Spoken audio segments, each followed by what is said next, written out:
waiting for. Stephen, you ready? I'm right here. Oh, here he is. So, Stephen Goldsmith, this guy here, he's been at the highest levels of retail in the world. From Brookstone to Sears to limited brands to Amazon. This guy has done a lot. So he's recently started his own business called Force 3 Pro Gear, providing safety gear and equipment to athletes. And so I asked him, I said, if you would come here and you would share with us some stories about working with those people at those levels and how that might apply with what you're doing now. So just, I'll give you this and we'll get you started. Come on up. Yay! Stephen Goldsmith. Wow, this is great. It's so nice to be here. I really thought, when I talked to Rupert about this, I thought, okay, so there'll be a group of like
commitment goes far beyond just working 10 hours a day, working 12 hours a day. It becomes part of you, and serving customers becomes part of you.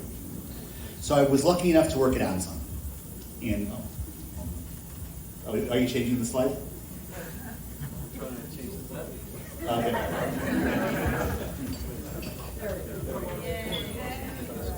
So when I'm at Amazon, I was lucky enough to start new businesses. I worked directly for Jeff Bezos. This is 2004, and Amazon was this tiny little company. It had $10 billion in sales a year. Just to give you a highlight, they do $10 billion a week now. And I started up new businesses. So my business card literally said Stephen Goldsmith, Vice President of Not Books, Music, and Video. Because in 2004, all Amazon had sold was books, music, and video. And every Wednesday, even today, at 1 o'clock in Seattle, there's something called a weekly business review. And that weekly business review, you review the one key metric that means the most in Amazon, which is contribution profit per unit, CP per unit they call it. And what it is, it's a proxy for EBITDA per unit that takes into account everything. Inventory carrying costs and the margin of the goods and return rates. And it really is a proxy for everything profitable. And so we're in this review in 2005. We had just started the grocery business. So I had started groceries and sporting goods and jewelry and watches and apparel businesses. And Jeff Bezos led the meeting every Wednesday at 1 o'clock. And he comes across diapers. And it says that we were losing $1.30 per unit on diapers. And he looks up from his laptop and he says, Goldie, he always called me Goldie, said, why do we lose $1.30 on diapers? And I said, oh gosh, this guy really doesn't know retail, right? He's a smart, brilliant guy, but he doesn't know anything about retail. You lose money on diapers, you lose money on milk, hoping that the basket in the grocery store will then gather for a profit. So you can't make money on diapers, you can't make money on milk. And I kind of explained it to him. And he kind of closes his laptop and he said, I have a few questions. Room, about 40 people got silent. And I'm like, I am up Shit's Creek now. He says, Goldie, I got some questions for you. I said, okay. He goes, are you ready? And I'm like, oh God, here it comes. He goes, okay, first question. Do you think there are going to be more human beings or less human beings on planet Earth over the next 20 years?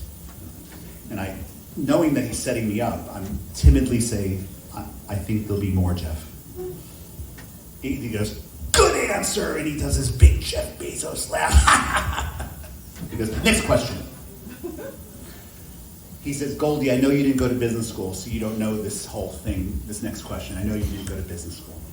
Do you think there'll be an invention that they're going to spray on a baby's bottom when it's born, and at age 3, miracle, it falls off, the spray stops, baby's toilet trained, no need for diapers? I said, no. He said, right. He said, because if you had gone to business school, you would have learned that the internal combustion engine made the buggy whip business obsolete, and that's a very important question to answer. So you don't believe that there's going to be... Oh, no. He said, next question. Do you think Procter & Gamble, the maker of Pampers, do you think they make money on diapers? I said, yes. I think they make money on diapers.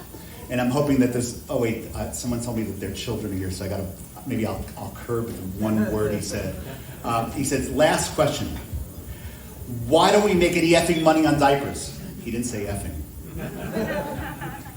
And he said, meet me at Tacoma Airport tomorrow morning at 7:30. So I kind of call my wife after this meeting and I say, why? What do you think? What do you mean? He said, well, obviously it means you're going on his private jet somewhere. I said, should I pack clothes? She said, why don't you ask him?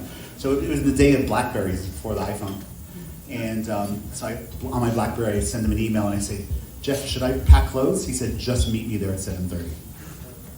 So I get there about 7 a.m. to Tacoma Airport.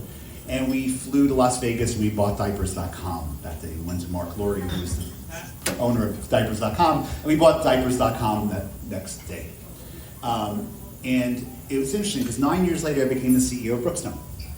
And at Brookstone, if you remember, massage chairs and airport stores and big catalog businesses and things of that nature. And I was taking them out of bankruptcy. And I had to go present to the owners. What the plan was going to be. And the owners were sure what I was going to do because I was an e-commerce expert. They were sure that I was going to say, let's shut down most of the mall stores. Let's shut down the catalog. Let's really double down on e-commerce and let's do that.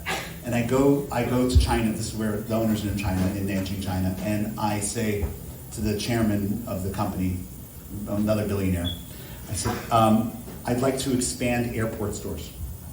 And at the time, we had like 21 airport stores, and I wanted to go to 100 airport stores. I'd identified them all over the United States. And he said, you want to open more brick and mortar stores? I said, oh, I've got some questions for you. And he said, okay. I said, do you think that airport lines are going to get longer or shorter over the next 10 years? He said, longer. I said, that's the right answer. I said, do you think in this crazy terroristic society that people are going to want to get to airports earlier or later over the next 10 or 20 years? Earlier. I go, correct. I go, do you think Amazon.com, my old company, do you think they could ship post-security? Can they ship things over the security line to the customer? He goes, no. I go, last question. Let's expand some airport stores. And if you ever notice, if you go to the Atlanta airport, there are 6 Brookstones at every single terminal, and I'm gonna hold on. But that would have never happened if Bezos had it 9 years earlier, asking the right questions to scale your business. When I was at Victoria's Secret, they told me to shut the catalog. I expanded the catalog because mailing paper is really important to get people to go online. It's not about people ordering on an 800 number through a catalog from the 1980s. It's things of that nature. Now, if you can find that picture that showed the other toaster that I had sent you. No, you didn't send me. Hold on, I got it right here. All right, I'm going to send it to you because that picture is so important to the next story. It's so important to the next story. It's the picture that says 1,000 words. Hold on, I'm going to send it to Rupert right here. Hold on. That picture right there. I'll send it to you. Because that's the picture that launches 1,000 ships. Oh, okay. That picture right there. But it's okay because I'll tell it on the story. So, asking that kind of question and innovating and starting with the customer and working backwards is the key to everything that you do. Every time I get asked a question why I've been lucky enough to be successful in business, it's because I don't let meetings bog me down. I don't let meetings I have rules in my companies. You can't have back-to-back meetings, not allowed. You must have at least a 30-minute break between meetings. And if for nothing else, you can bump into one another in the hallway and have another productive conversation about something else that wasn't part of the meeting. Something that you forgot to ask the person that maybe serves a customer, that maybe does other things along the way. And when, let's see, it's going to pull out that picture. I'm trying. Or just do an internet search on first toaster. Well, I got it. Okay. Hold on one second. But people ask me all the time, why did I go from running all these big companies to running a startup company? And the answer is really simple. I'm not an entrepreneur by trade. What I have done by trade is I like to work at big companies. I thought that my whole life. I'm going to work at big companies. I'm going to do big fish in a big ocean. That's what I want to do. And I was so successful at it. But here's the thing. When you're a big fish in a big ocean, I didn't invent Amazon, Jeff Bezos did. I didn't invent Brookstone, the little farmer in New Hampshire did. I did not invent Victoria's Secret, Les Wexner did. I was a steward of great brands. And being a steward pays very well. It's a good paying job to be a steward. But you're not an author. And everybody in this room want to be authors. You don't want to be stewards. You want to write it. So when I met the person who founded 4th Street Pro Gear, who was an umpire, who had created the safety gear for umpires, he had 3 employees, was break even, yet a third of all Major League Baseball catchers and a third of the umpires were wearing his product, even though he had no marketing and almost no sales. So I said, this sounds interesting to me because selling safety is important. Selling sporting gear is not important. Because selling sporting gear, selling polyester shirts, that's not important. But Volvos don't sell cars. Volvos sell safety. And when no Major League catcher in the past 4 years who wears my product has ever gotten a concussion, that is important because that means a 12-year-old who's about to start playing ball won't get a concussion because their hero is wearing a product that they like and it happens to keep them very safe. And keeping them safe is more important than the swoosh from Nike or the W from Wilson or whatever it may be. And so being an author, I found appeal in that because, you know, and here's the other thing, people say, because the guy my partner in this thing always says to me, I'm so lucky to have you. And I go, but if it doesn't work, I'll just go be a steward again. I can go be a steward of another company, that's fine. But let's try this thing and let's try an authoring opportunity over here. And people always ask that question. They say, but my business, how am I going to scale it? How am I going to scale it? I said to Jeff Bezos one day, I said, how long do you think we could pick up 40% year over year? This is 2004. And he quickly does some math on a whiteboard, and he does the math on the whiteboard, and he says, 27 years. I said, excuse me?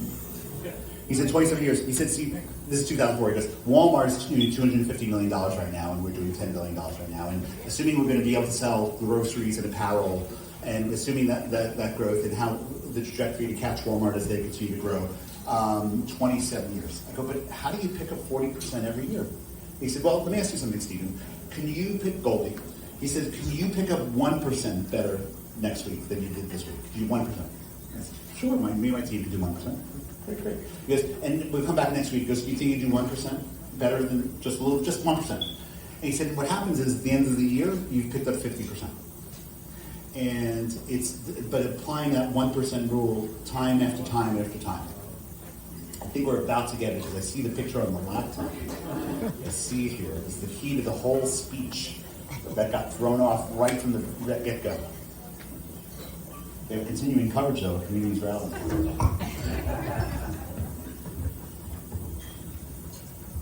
Okay, so There it is. okay, here it is. Oh, wow.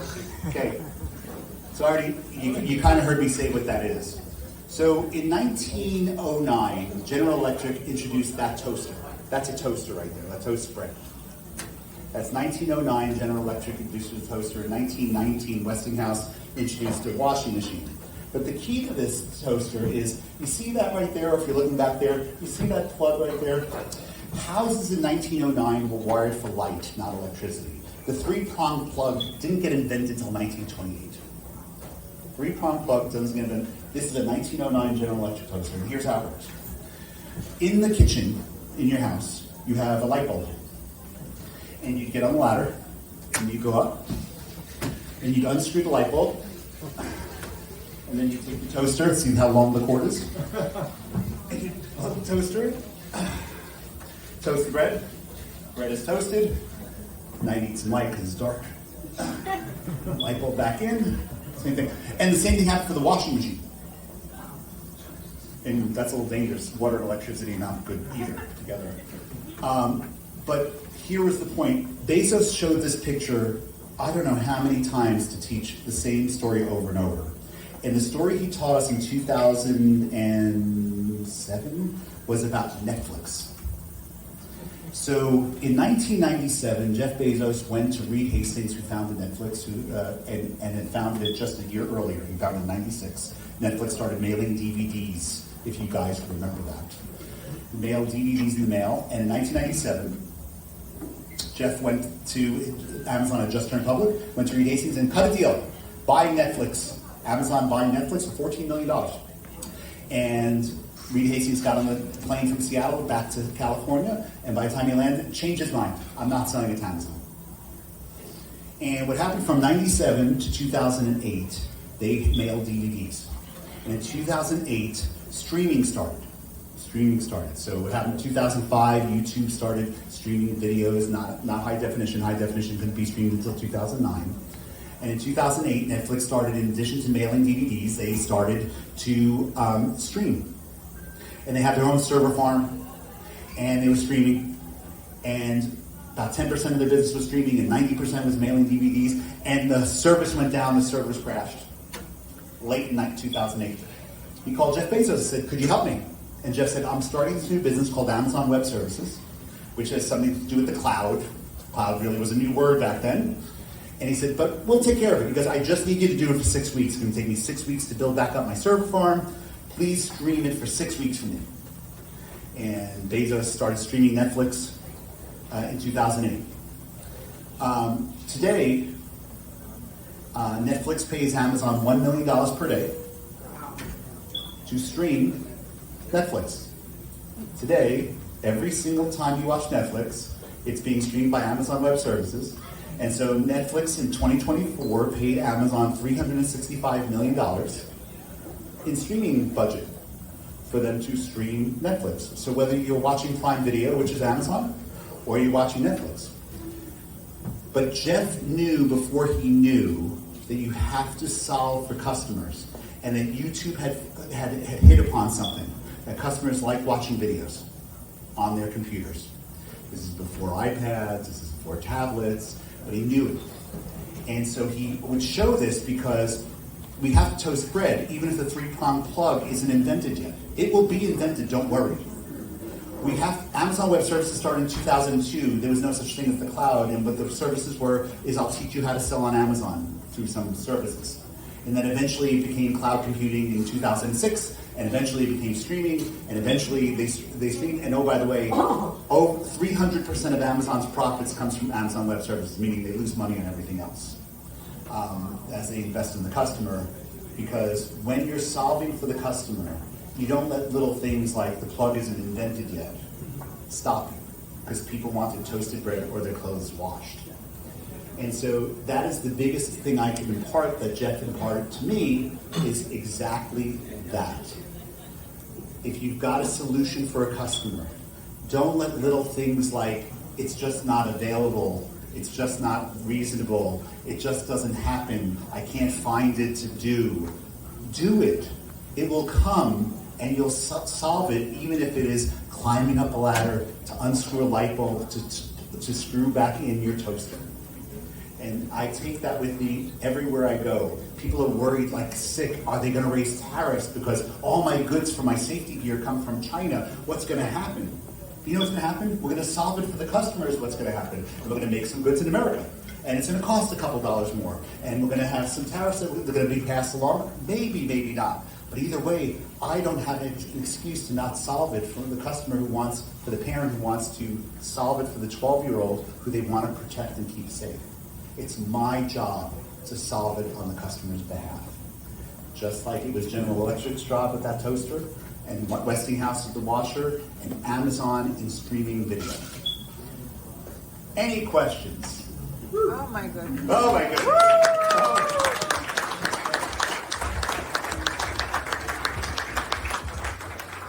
Any questions? Craziest thing that happened in Amazon. Oh, the craziest thing that happened at Amazon, besides going on a plane and buying diapers.com? You know, at Amazon, I was part of the project. It was called Project Lumiere.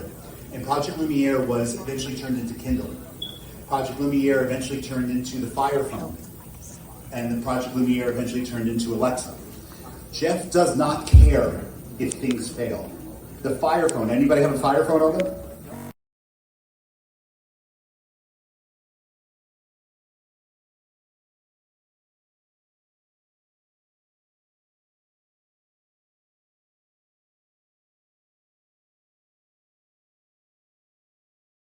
And he cared not as long as he was serving the customer, because a smartphone was a good idea.